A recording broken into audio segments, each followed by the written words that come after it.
Now, because you've had circuits, you have worked with this circuit before. But as I've emphasized before, when you're in circuits, you're kind of doing circuits for circuits, right? You get an assignment, figure out why what the circuit will do. Why? Because that's the assignment, right? But in this class, we only care about circuits as they're useful to us, as they're useful in tools. And so that's how we're going to talk about the voltage divider as something useful for us in this process. So to quickly review a voltage divider, it is composed of a battery and two resistors. So this battery has a voltage, we can call that E, and we have two resistors, we're going to call them R1 and R2. E has a certain voltage in volts, right? And each one of these has a certain resistance in ohms, but it doesn't have to be the same resistance. This could be 1 ohm, and this could be 2 ohms. And what we're interested in is, for example, the voltage across this resistor, right? Let's call it voltage 2 for the voltage across R2. That is the basic function of a voltage divider. Well, what would that be? Well, maybe you already remember the equation for a voltage divider, all right? Let's say you don't. Let's say you don't. You can actually figure it out by using Ohm's law, which will be the most important equation in this entire course. And Ohm's law tells us that when you have a resistance V, resistance R, and a current traveling through it I, you get a voltage change, right? That looks like this, V equals IR. Okay. So, when you have a hammer, everything looks like a nail, right? And that's always how we're going to use Ohm's law. It's our one equation. So whatever we see, we're just going to apply that equation to what we see. Okay. Well, there's two resistors here, right? So I guess I could apply Ohm's law twice if I wanted to. So for example, I could say I'm going to refer to this here as V1. And I'm just going to apply Ohm's law twice. Once to this and once to this. So in this case, the voltage across this resistor is going to equal R1 times the current flowing through it, which I'm going to call I sub 1. And here, I have a current flowing through this resistor, and so I get the equation V sub 2 is equal to R sub 2 times I sub 2. Now at this point, I have two resistors, I've applied Ohm's law twice, so I'm done, right? I have the hammer, I can't apply it anymore, right? So now we need to use a little bit of inference to figure out some other relationships here. One of the things that we may realize is that this current and this current are in fact the same current, all right? Because a great example I like to use is, taxi cabs going down a road, all right? If you see 10 taxi cabs going down the road and the road turns to the right, you know that there's going to have to be 10 taxi cabs going down here, right? Conservation of taxi cabs, conservation of current. Had there been another split here, it wouldn't have to be the case, but it must be the case, right? So we know that there's only one current, I1 equals I2, right? So maybe we'll just call that I. So we go ahead and we can go ahead and erase that. Now, it turns out we have another relationship that we can infer, right? And to understand that relationship, it might help for me to redraw the circuit like this. So we have a voltage here, which we called E, and we had a voltage here and a voltage here, and this one was V1 and this one was V2. And what you can see is that the sum of these voltages must equal this voltage. V1 plus V2 must equal E, right? Because when you have voltages in series, you have to add them up. Like two 9-volt batteries give you 18 volts. So this here is V1 plus V2, but it's also E, right? So now I have a relationship between V1, V2, and E.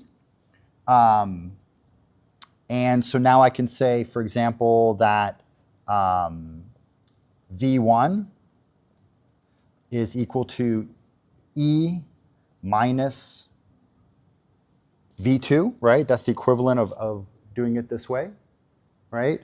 And I've done that on purpose because now I can substitute this, this expression here into here, right?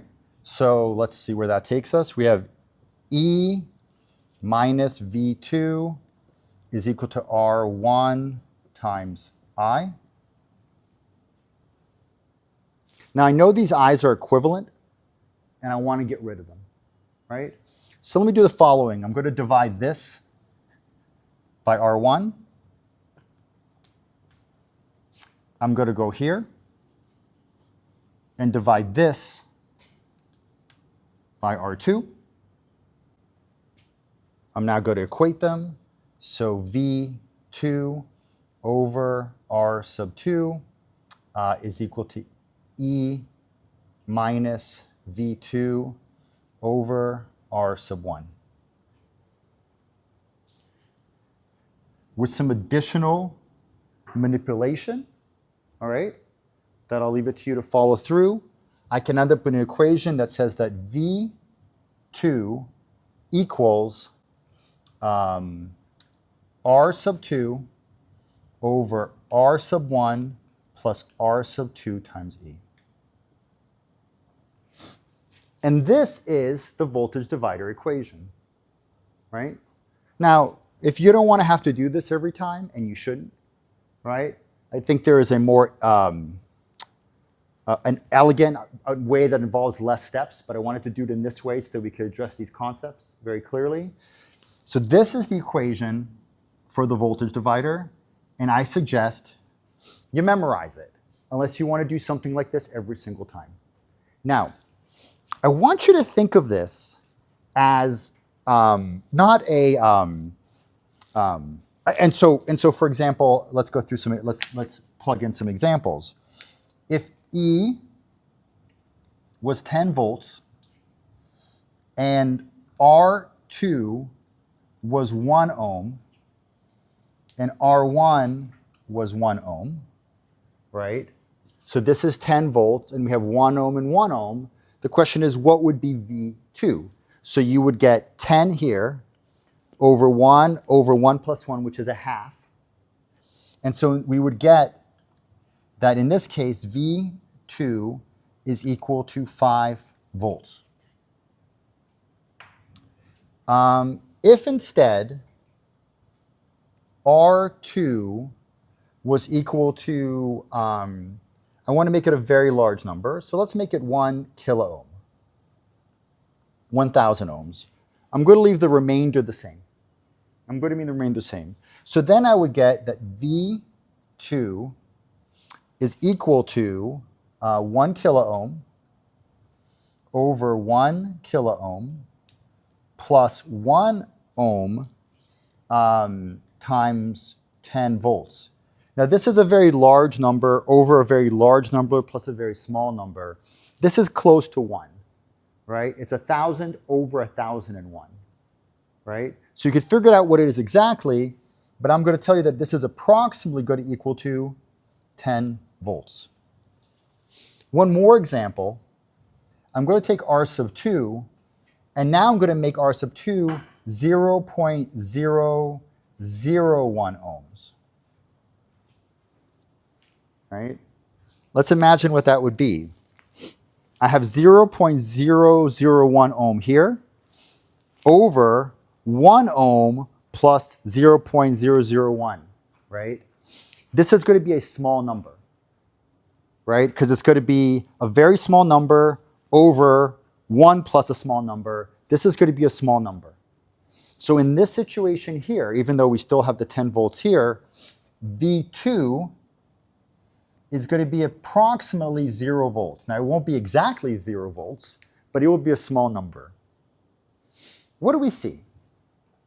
We see that the voltage that you see here depends on this resistance, right?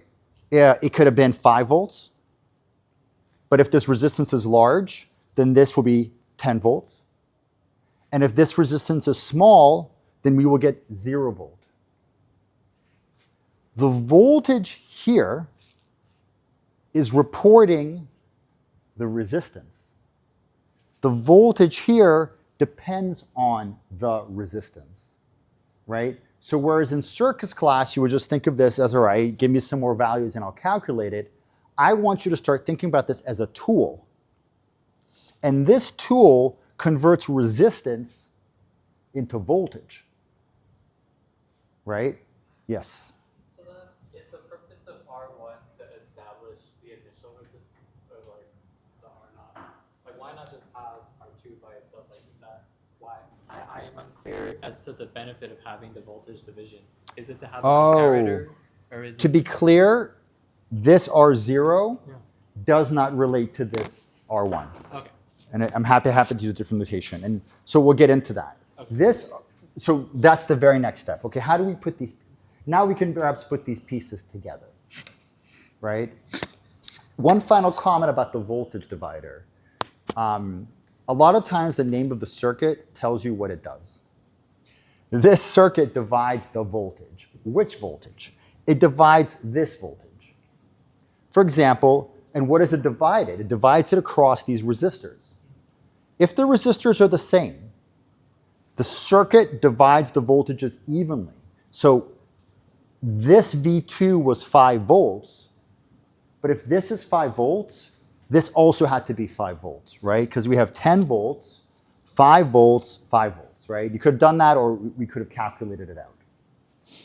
As this resistor got bigger, which was in this situation, bigger compared to what? Compared to this resistor.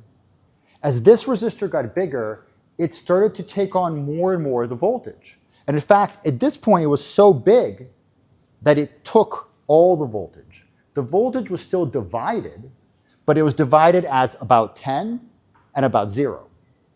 On the other hand, when this resistor became very small in value, which was this situation here, right?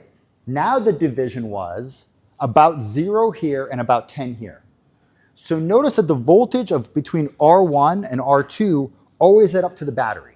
You can't go above the battery, right? The battery in this case has 10 volts. We have 10 volts to work with. And what we're doing is we're dividing that 10 volts between the resistors. How do we divide it? According to their resistance is how we divide it. All right, so that's why it's called a voltage divider. All right. Okay.